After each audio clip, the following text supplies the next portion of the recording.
In this video, I'd like to briefly talk about mostly to people who, like me, get to know about Sump for the first times.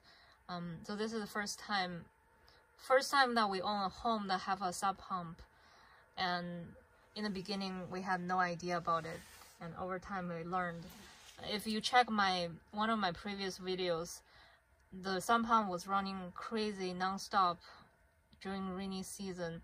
Well, it's been a little bit dry these few days, but I think there might be other rainy days coming, so we'll see how this works. In this one, I just want to talk about what it is, how it works, and show you a little bit on how the floats and the alarms and any other information I can think of.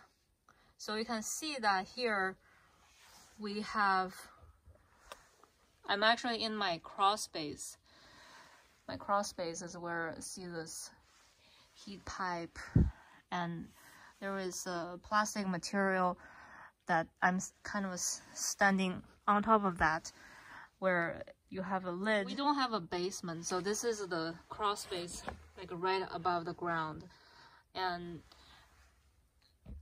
for why you need a sump pump, so I learned that in this area, oh, you can see it's working now. The water is getting down a little bit more. Yeah. As the water flows, I keep talking.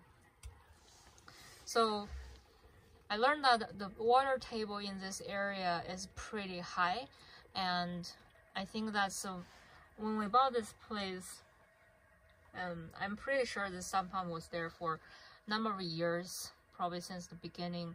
So the sump pump is where you have this huge bucket, and they dig a hole in the ground where it collects the underground water into this pit.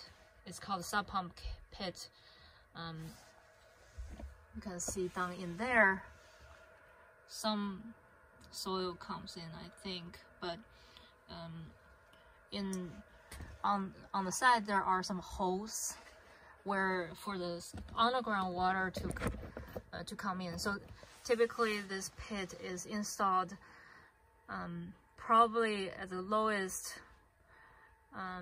level of your house, probably among all these, this entire place, so that the underground water can be collected into this pit and then can be pumped out to a place that's kind of far from your house. In my particular case, we have not only these holes on the side, but also two pipes coming in. You can check one of my previous videos on when water comes in from this pipe that's running crazy. And in that case, the water raises in a very scary speed, and then we have two pumps. Both pumps will start working and try to get the water down. In a lot of families, you won't see these pipes. I actually don't really know how they were able to install these two pipes, but probably a way to quickly collect the water from the other places underground, and then dump here. I think a lot of families, if they have a sump pump, they will have one pump, but in my particular area, we have two, and they have to work at the same time to actually pump the water out. If we just had a heavy rain a couple of weeks ago, and at that time, the water coming in from these two pipes are crazy, and if for that speed, the two pumps have to work at the same time. We actually tried to turn off one of the pumps. Yeah, so it started working. When we turned off one pump, the water comes in so quickly, and you can see the alarm here. This is yellow piece, and it triggers the alarm like within 10 seconds. So kind of scary. So one pump will not work, will not be enough here. One of my neighbors actually have 3 pumps. I think she is also concerned that her 3 pumps would not be enough during that really heavy rain.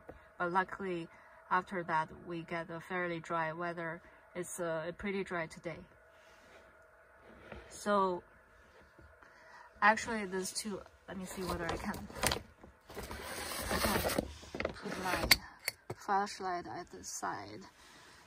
It's you can actually move these fairly easily. We plan to upload another video where we fix one of the pumps. One of the earlier issues is that so you can see there are 2 pumps, and this part, the one that I have light on, is a check valve. So water comes in from this pipe using these motors, and then they get up from this pipe. Up there is one outlet outside of the house, where the pipe goes down to the ground, again underground actually, so that there is this difference between the height, and water can naturally flow out using gravity. But how can you prevent the water from coming back? And these are the 2 check valves that so the water can come in, but they cannot come back. So that's how it works.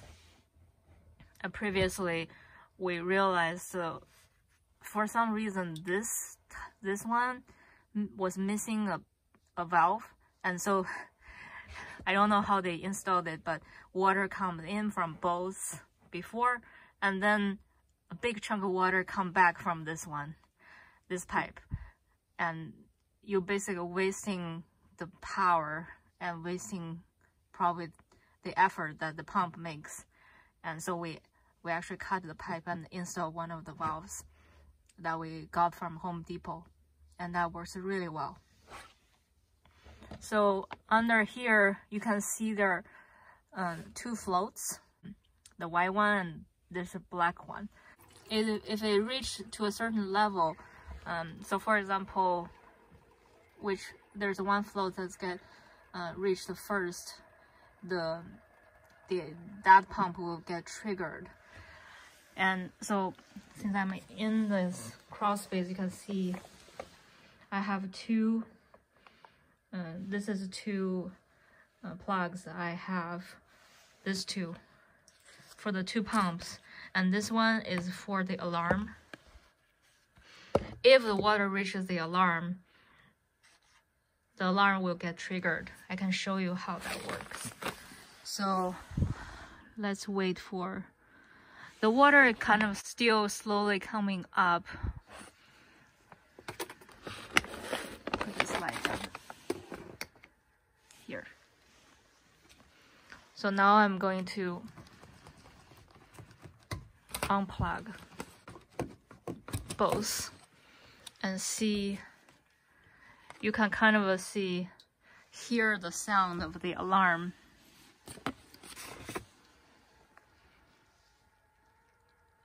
It may not be that quickly for the water to reach, since today is pretty dry, but we can wait for a little bit.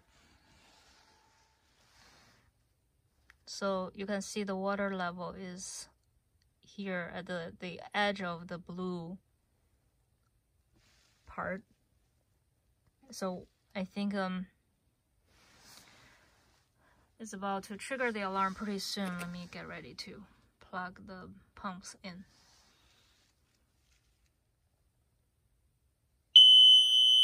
So as you can hear, it triggered the alarm. So I'm plugging in one of it. You can see the water comes in down really quickly.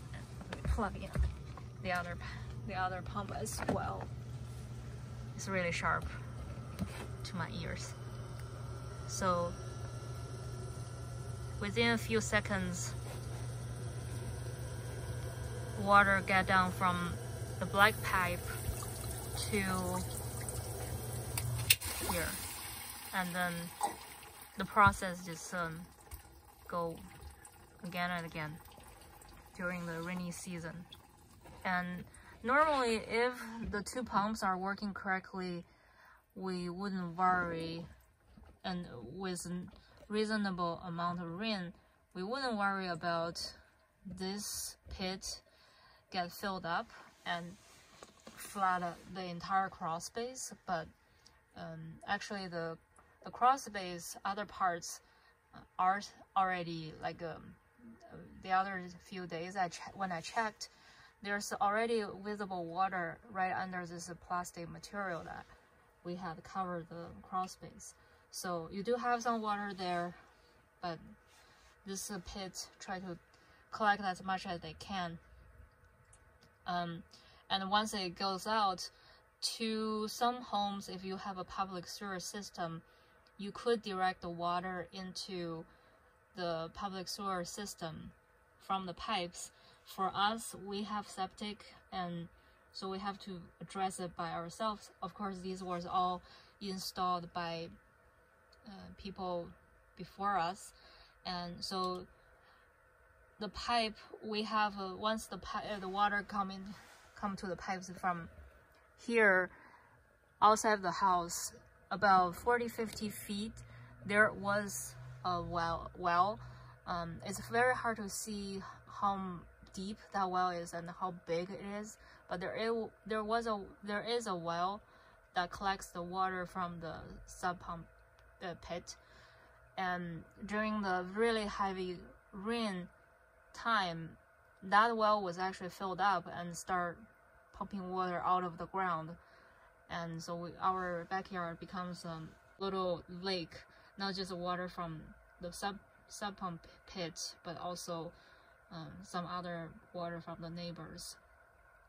But normally, if you're in a reasonable amount of water here with your sub pump working, you should be fine.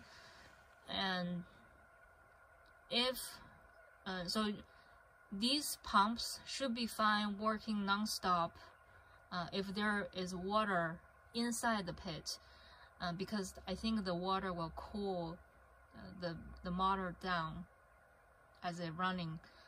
However, if you have a dry sub pump pit, but your motor start running non-stop or every few minutes and things like that, I think it can overwhelm itself, and you may want to check what the problem is. So far it looks ours works fine. Of course, what we worried during that heavy rain time was if we had a power outage or one of the pumps gets broken, we will probably expect water flow in the entire crawl space and let it dry out, or get someone to come in and pump water out. So that's not nice. So I believe you can buy some battery backup pumps from the websites, and make sure if you are pretty far from like the city, you have a generator as a backup power for this kind of situations. We haven't decided to whether we want to buy another sump pumps, but it's I think if we realize there's one of the sump pumps not working, and it will be pretty hard to just change it on the fly and throw the new one in. We probably have to wait for the rain dries out and then water levels down to do that. So it may not make that much sense to change it during heavy rain. I hope this will be helpful for some people who are new to sump pump, just like I did. And if you have any more questions, I'm not a professional, just want to share some knowledge. If you have any other life experiences, feel free to share, and it will be good for me to learn as well.